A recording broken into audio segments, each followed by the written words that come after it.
E aí, galera do Vinícius, galerinha aí do sexto ano, tudo bem com vocês? Tenham uma ótima terça, tá bom? Espero que vocês possam estar aí assistindo a nossa videoaula de hoje. Hoje, né, a gente vai falar sobre essa questão dos povos árabes, tá certo? Sobre essa questão do islamismo, né, de um carinha muito conhecido que é o profeta Maomé e a sua revelação, né, do que era a religião islâmica, né? Ele era um muçulmano e recebeu aí do anjo Gabriel essa missão, né, de expandir o islamismo por todo o mundo, tá bom, galera? Mas antes é necessário conhecer, né, a Arábia pré-islâmica, tá bom? Eles, antes da ideia do Maomé, tá bom, galera? A Arábia era justamente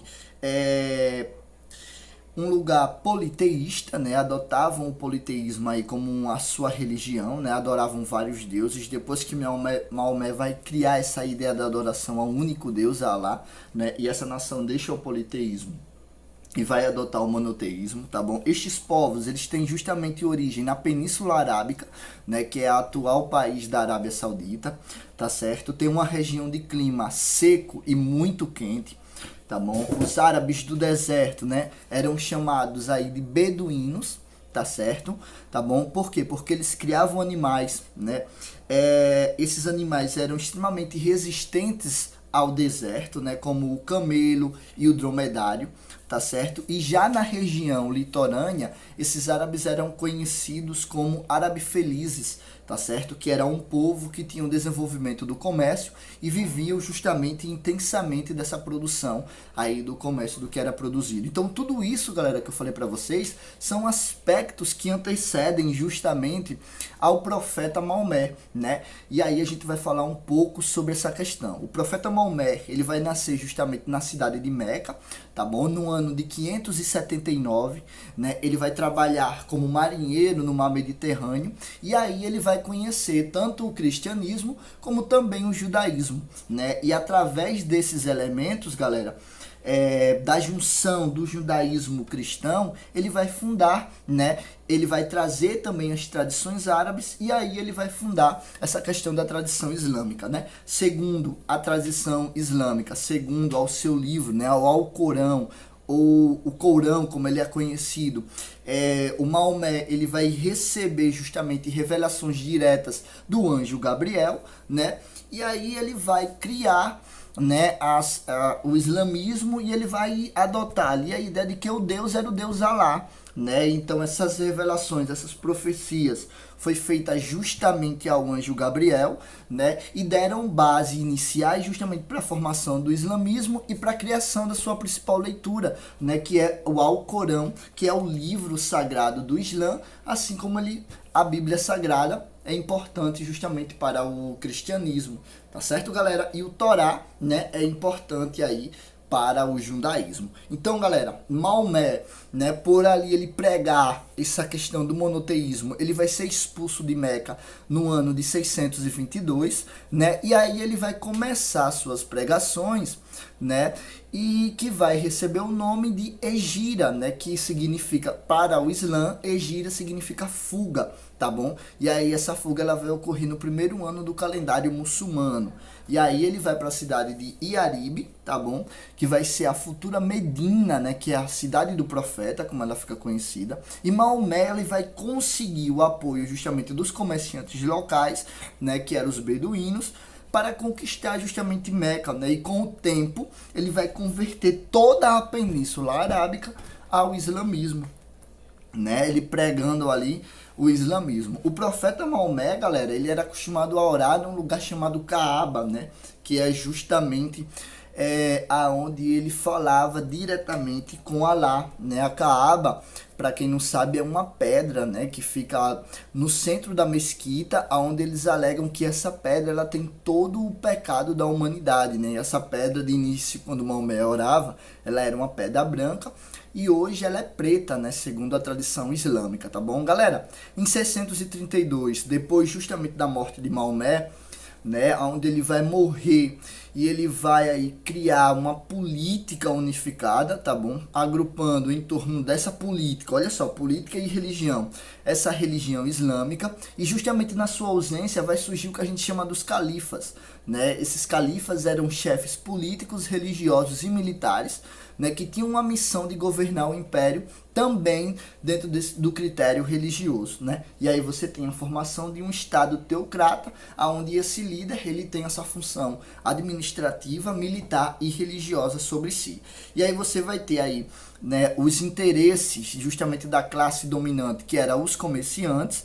Então, de 632 a 661, né, você vai ter essa expansão do Islã, tanto na Pérsia como na Síria, na Palestina e no Egito, né? E de 601 até 750 você vai ter a expansão do Islã no noroeste da China, no norte da África, né, e boa parte da Península Ibérica, né, onde você vai ter aí o governo formado dos Omíadas, né, que era a influência direta aí. Galera, de 750 até 1258, né, você vai ter o fortalecimento do Império, né, e agora você vai ter a influência direta do Islã na vida dos cidadãos, tá bom? Então, galera, nessas regiões dominadas, né, você vai ter de fato a convenção dessas pessoas ao Islã, que era justamente obrigatória essa convenção, além deles serem obrigados de pagar tributos, tá bom, para manutenção e sustentação do islamismo, né? E aí você vai ter a formação do que a gente conhece como jihad, né, professor? Mas o que era um jihad? De acordo com o historiador Peter Delmat, o jihad, galera, é o esforço em favor de Deus, né? O compromisso pessoal que um muçulmano deve ter, né, diante do Alcorão e diante das suas ações, né, das suas ações diante de Alá, né, que é o Deus muçulmano. Então você tem aí o desenvolvimento de noção, né? Você tem a guerra, você tem Deus sendo valorizado sobre todas as coisas, né? Entretanto, galera, esse termo árabe foi inúmeras vezes apropriado no sentido de uma guerra santa, né? Por quê? Porque, como vocês podem ver, existe muito ainda desse requinte, né? Terrorismo, essa coisa atrelada justamente à religião islâmica. Então você tem aí a expansão de fato do que a gente chama do islamismo pelo mundo inteiro. Então em 711 depois de Cristo, né, os árabes participam do que a gente chama das cruzadas, tá bom? É justamente a luta desses árabes contra os cristãos, né? As cruzadas vão ter grande influência na formação desses impérios, né? E principalmente nesse aspecto de divisão religiosa do mundo, né? Então você tem aí em 711 a expansão do islamismo para as terras espanholas, né, que foi o ponto máximo de expansão da religião árabe, né? Eles tentaram também ocupar a França, mas foram derrotados em 732 na Batalha de Poitiers, tá certo? Dentro do território espanhol, eles fundaram um reino totalmente autônomo, que ficou conhecido como o Califado de Córdoba, né, onde eles mantinham o contato entre a cultura islâmica com a cultura ocidental cristã, que se formava justamente aí na Europa, né? Nessa região foram construídas brilhantes civilizações, né? Você tem aí a vida desse povo islã muito próspera dentro dessa região, né? Os mouros que foram convertidos, né, ao catolicismo e ao judaísmo. Então você tem uma rica experiência também nessa questão da produção artística, né, na área das ciências, da filosofia, da medicina, da arte, né, dos costumes em geral. A gente tem uma influência, uma mistura cultural muito forte nessa questão aí. E a cultura árabe, galera, ela vai ter justamente essa influência também na formação dessa cultura oriental, né, ocidental, desculpa. Então você tem aí os árabes que souberam aproveitar os conhecimentos adquiridos e melhoraram as suas atividades comerciais, adaptando-se a algumas ideias importantes dos estrangeiros, né, que foi desenvolvido justamente nessa questão dos hábitos, dos costumes, né? No Oriente, esses caras eles vão conhecer os instrumentos para o desenvolvimento justamente dos estudos dos astros, né? Desenvolveram aí a bússola, o astrolábio, né? Então você tem aí que muito desse aprender dos árabes com a cultura do Ocidente, né? Então criaram aí os organismos árabes, né? Criaram aí o acréscimo com o zero, né? Aperfeiçoaram o uso do papel e da pólvora, né? Dominaram aí a química, permitiram a fabricação de inúmeros produtos farmacêuticos. Então, como vocês podem ver, né, eles se aperfeiçoaram e produziram em cima de uma cultura, desse contato com a cultura ocidental, uma cultura também própria deles, né? Vários conflitos internos, galera, né? No islamismo também existem intensos conflitos, né?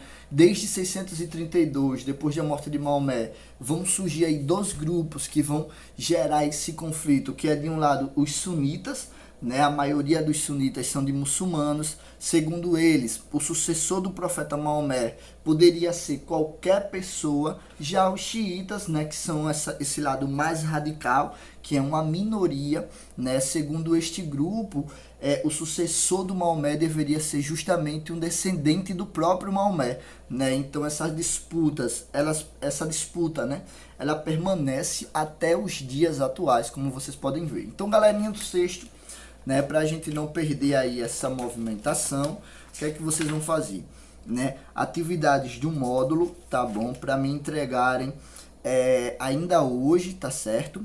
Não, vocês podem me entregar na sexta-feira, beleza? Então, página 20, página 22, tá bom? Página 20 e 22, beleza, galera? Pessoal, aguardando aí os exercícios, podem mandar no grupo de WhatsApp. Fui!